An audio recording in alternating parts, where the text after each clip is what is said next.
और सदगुरु कबीर के बारे में बहुत से लोग कहते हैं कि कबीर तो हिंदू विरोधी हैं, सनातन विरोधी हैं। पर सदगुरु कबीर ने प्रेम ज्यादा दिया सृष्टि को, करुणा की बात ज्यादा कही।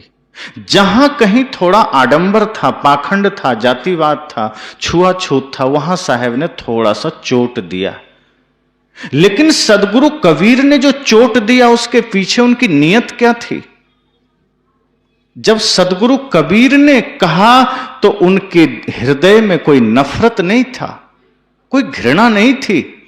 सदगुरु कबीर ने कहा है ना, गुरु कुम्हार शिष्य कुंभ है, गढ़ गढ़ काढ़ है खोट, अंदर हाथ सहार दे बाहर मारे चोट। तो सदगुरु कबीर का भाव और दृष्टि यही थी। जब भी उन्होंने चोट दिया तो उनकी दृष्टि वही थी जो ऑपरेशन करते समय डॉक्टर की होती है, कि वो आपके अंग का ऑपरेशन तो करता है लेकिन दृष्टि ये नहीं है कि आपको नुकसान पहुंचाना है। जब सदगुरु कबीर ने चोट दिया है तो दृष्टि इतनी ही थी कि जैसे डॉक्टर आपके अंग का ऑपरेशन करता है तो आप समर्पित हो जाते हैं कि कर लीजिए ऑपरेशन, क्योंकि आप भी जानते हैं जो जख्म, जो फोड़ा, जो घाव बन चुका है, यदि उसको काटा ना जाए, उसकी सर्जरी ना किया जाए तो हो सकता है अंग काटना ही पड़ जाए पूरा, हो सकता है और भयंकर रूप ले ले। सदगुरु कबीर ने वही डॉक्टर का काम किया है, वही शल्य चिकित्सा किया है। उनके हृदय में, उनकी नीयत में कोई खोट नहीं है, कोई नफरत नहीं है, कोई घृणा नहीं है। संत जब भी निष्पक्ष भाव से कोई चोट करते हैं तो पीछे भाव सिर्फ करुणा है, प्रेम है कि सभी समाज आडंबर मुक्त हो जाए। जब उन्होंने हिंदू समाज के लिए कोई बात कही तो नीयत इतनी थी कि हिंदू समाज में कोई समस्या ना रह जाए। जैसे कहीं आपके आंगन में कोई कचरा हो और कोई आकर कहे कि भैया थोड़े इसको साफ कर लो, तो आपका दुश्मन थोड़े, वो आपका हितैषी है। वो चाहता है कि आपका आंगन चमकता रहे। सदगुरु कबीर ने वही तो कहा कि अंदर झाड़ू दे के कूड़ा दूर बहाए, कि भीतर ज्ञान का झाड़ू लगाओ और जो नफरत, घृणा, ईर्ष्या, द्वेष का कचरा तुमने हृदय में जमा कर रखा है उसको दूर कर दो। तो सदगुरु कबीर ने जब भी कुछ कहा तो इतना ही कहा, इसी भाव से कहा, इसी उद्देश्य से कहा कि ये लोग सुखी हो सकें। सारी जातियों की सीमाएं गिराकर, संप्रदायों की दीवारें गिराकर, नफरत, घृणा, ईर्ष्या, द्वेष गिराकर एक इंसानियत के धरातल पर लोग खड़ा हो सकें और सत्य के उपासक बन सकें, प्रेम के पुजारी बन सकें। इसी भाव से साहब ने कहा। साहब के कहने में कोई नफरत नहीं था, लेकिन आज कहने वाले लोग नफरत जीभ पर रखते हैं, घृणा जीभ पर रखते हैं।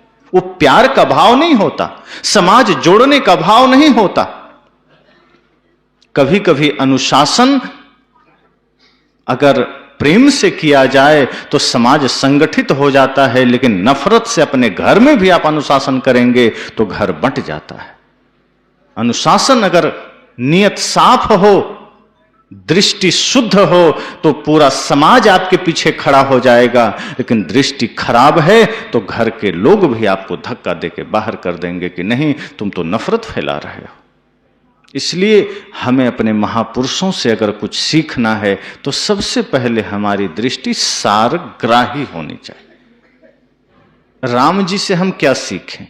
अभी राम जी का मंदिर बना, बहुत लोग खुश हुए, कुछ लोग चुप रहे, कुछ लोग विरोध भी किए।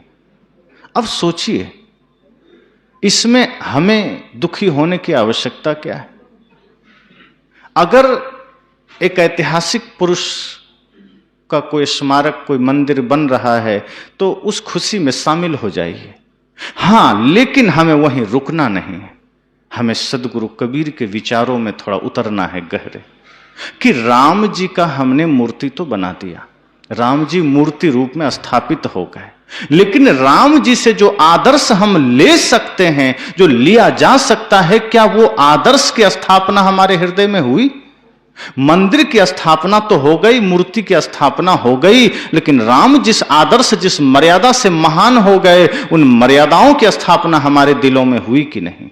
उन आदर्शों की स्थापना हमारे दिलों में हुई कि नहीं? हम सम्यक दृष्टि और सारगाही दृष्टि अगर ले आते हैं तो हम भी उसमें शामिल हो जाएंगे। सदगुरु कबीर तो कहते हैं कि हृदय बसे ते ही राम न जाना। अगर वो राम, चेतन राम आपके हृदय में बस जाए, ये भाव आपने कर लिया, तो जिस दिन इस हृदय में राम का निवास है ये पता चल जाएगा, तो वो व्यक्ति भाई से झगड़ा करेगा। जिसके हृदय में राम का निवास है वो मां की आज्ञा का अवहेलना करेगा। जिसके हृदय में राम का निवास है वो अपने पड़ोसी से झगड़ा करेगा। जिसके हृदय में राम बैठ जाए वो कभी अपने भाई से विवाद नहीं कर सकता। जिसके हृदय में राम का निवास हो जाए वो कभी झूठ नहीं बोल सकता। अगर राम से कुछ सीखना है तो सीखिए भाई से प्रेम कैसे किया जाता है। अगर राम से कुछ सीखना है तो सीखिए माता पिता की आज्ञा का पालन कैसे किया जाता है। अगर राम से कुछ सीखना है तो सीखिए कि राज्य करते हुए मर्यादा का पालन कैसे किया जाता है।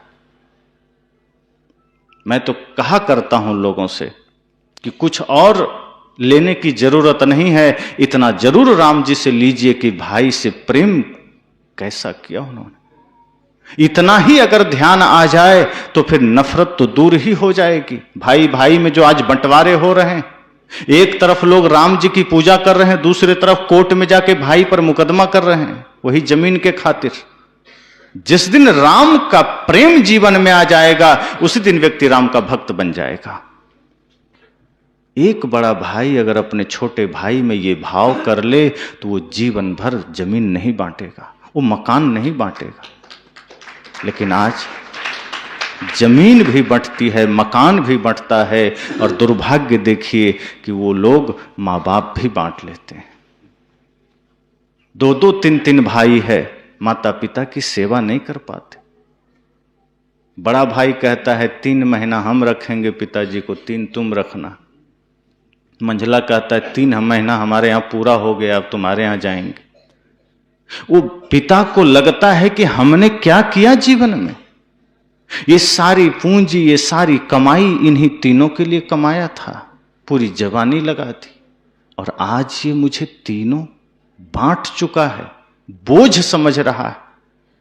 अगर सच में वो श्रवण कुमार का भाव लेकर जागृत हो जाता, अगर सच में उसके भीतर माता पिता गुरु का सम्मान होता, सच में इंसानियत होती, तो एक भाई दौड़कर कहता कि 3 नहीं, मुझे पूरा जीवन पिताजी का सेवा करने का अवसर मिले, बस यही चाहता हूं। दूसरा भाई कहता नहीं, तुम्हें यह अवसर अकेले नहीं देंगे, यह अवसर मुझे मिलना चाहिए। लेकिन आज कितना ऐसा होता है। आपके शहरों में जगह जगह वृद्धाश्रम खुलते चले जा रहे हैं, क्या सेवा होगी। तो राम जी से अगर कुछ प्लस लेना है, कुछ सकारात्मक लेना है, तो आप माता पिता गुरु का सम्मान कैसे किया जाए ये लीजिए, भाई से प्रेम कैसे किया जाए ये लीजिए। सदगुरु कबीर ने यही कहा है कि आप कहीं नफरत से देखिए मत, पूरा जगत सुंदर है, कुछ लेना है अच्छा लीजिए, अपने भीतर के सामर्थ्य को जगाइए, अपने भीतर की शक्ति को जगाइए और महापुरुषों से अच्छा लीजिए। तो जो आत्मा अजर है, अमर है, अविनाशी है, वही तो सनातन है। और जो व्यक्ति सत्य, अहिंसा, प्रेम, करुणा, दया, क्षमा को धारण करता है वो सनातनी है। अब सोचिए कितने लोग दया, क्षमा, शील, संतोष को धारण करते हैं, कितने लोग सत्य, अहिंसा, प्रेम, करुणा को धारण करते हैं। जो सुबह शाम मछली मार के खा रहे हैं वो भी झंडा लिए कहते हैं मैं सनातनी हूं। तो राक्षस है, सनातनी कैसे हो गया। जो अपने भाई पर 10-10 मुकदमे ठोक रखा है वो भी झंडा लेके घूम रहा है कि मैं सनातनी हूं। जो सांझ को मुर्गी मार रहा है, सुबह बकरा काट रहा है, वो भी सनातनी बने घूम रहा है। कहते हैं फिर तुम सनातनी नहीं हो, फिर तो ये झूठ मूठ के राक्षसी प्रवृत्ति है, आसुरी प्रवृत्ति। और जो आसुरी प्रवृत्ति वाला आदमी कहे मैं सनातनी हूं, साहब कहते हैं तब मैं विरोध करता हूं, कैसे सनातनिस्ट तो अच्छा है, कैसे ही रह जाते। साहब ने कहा तुमसे अच्छे तो वो जानवर हैं जो अपनी धर्म पर चल रहे हैं, तुमसे अच्छे तो वो जीव जंतु हैं। आप गाय, बैल, भैंस, बकरी को दे दीजिए, मांस खाएगी, भैंस, गाय नहीं खाएगी, गधा तक मांस नहीं खाता, प्रकृति में जी रहा है। और शेर का प्रकृति ही मांसाहार है, उसको आप दाल चावल दीजिए नहीं खाएगा।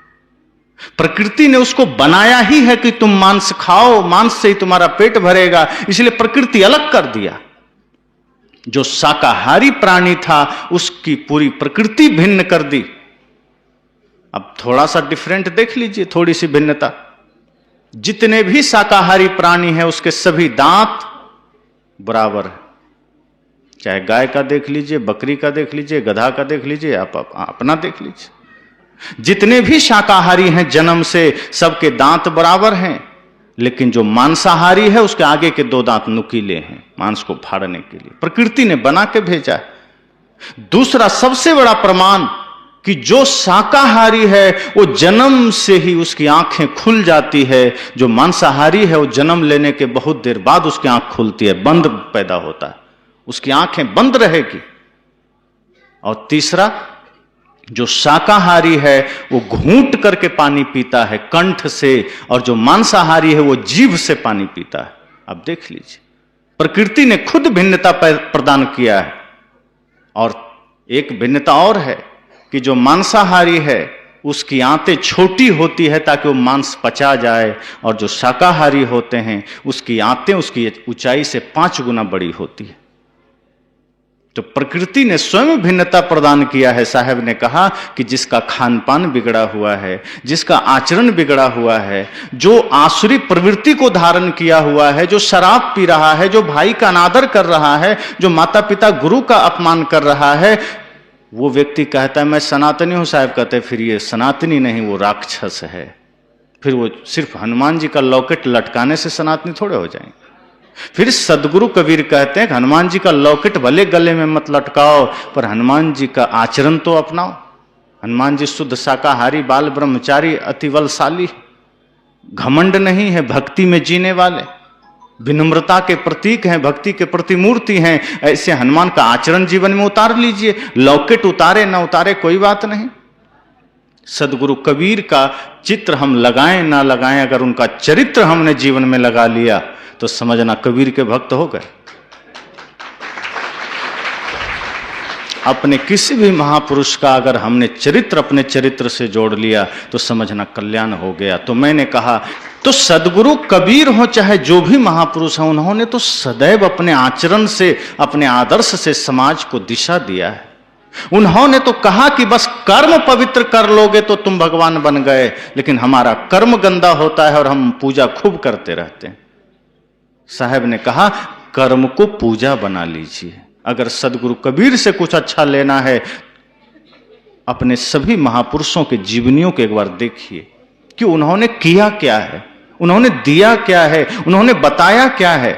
सदगुरु कबीर कहते हैं जहां जहां डोलो सो परिक्रमा, जो कुछ करो सो पूजा। उन्होंने कहा आपका हर काम पूजा बन जाए, लेकिन हमारा काम पूजा नहीं बनता। बस थोड़े देर के लिए मंदिर गए पूजा के लिए, थोड़े देर के लिए भगवान का नाम ले लिए, थोड़े देर के लिए मंदिर जाकर अगरबत्ती घुमा लिए, इससे ज्यादा हम नहीं सोच पाते। संत रैदास बैठे थे, कुछ पुजारी चले जा रहे थे, वो बड़े ही भाव से अपना जूता सिल रहे थे, भजन चल रहा था।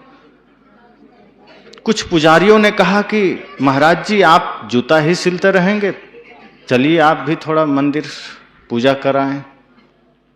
संत रैदास ने कहा मैं पूजा कर रहा हूं। पंडितों ने कहा लेकिन यहां धूप नहीं है, अगरबत्ती नहीं है, बतासा नहीं है, बेलपत्र नहीं है, पूजा कैसे कर रहे हैं? संत रैदास जी ने कहा कि तुम ये सोचते हो कि धूप दीप अगरबत्ती होगी तो ही पूजा होगी। तुमने पूजा को इसी से जोड़ा है कि बेलपत्र होना चाहिए, धूप दीप होना चाहिए, पर मेरी पूजा हो रही है। पंडितों ने कहा ऐसे कोई पूजा होती है? उन्होंने कहा बिल्कुल हो रही है, और तुम बल्कि पूजा नहीं कर रहे हो।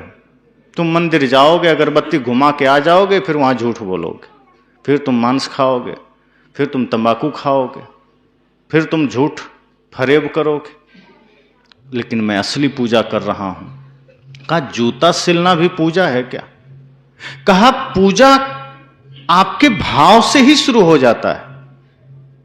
मैं जो जूता सिल रहा हूं बस इतना ही भाव कर रहा हूं कि ये जूता किसी इंसान रूपी भगवान के चरणों की सुरक्षा में चला जाएगा, और मेरे हिसाब से इससे बड़ी पूजा कुछ और नहीं। तुम मंदिर जाओगे, वहां 2 घंटे लगाओ चाहे 3 घंटे लगाओ, लेकिन जिन प्राणियों के हृदय में स्वयं भगवान बैठा है, तुम उसके साथ तो झूठ बोल रहे हो, उसके साथ तो छल कर रहे हो।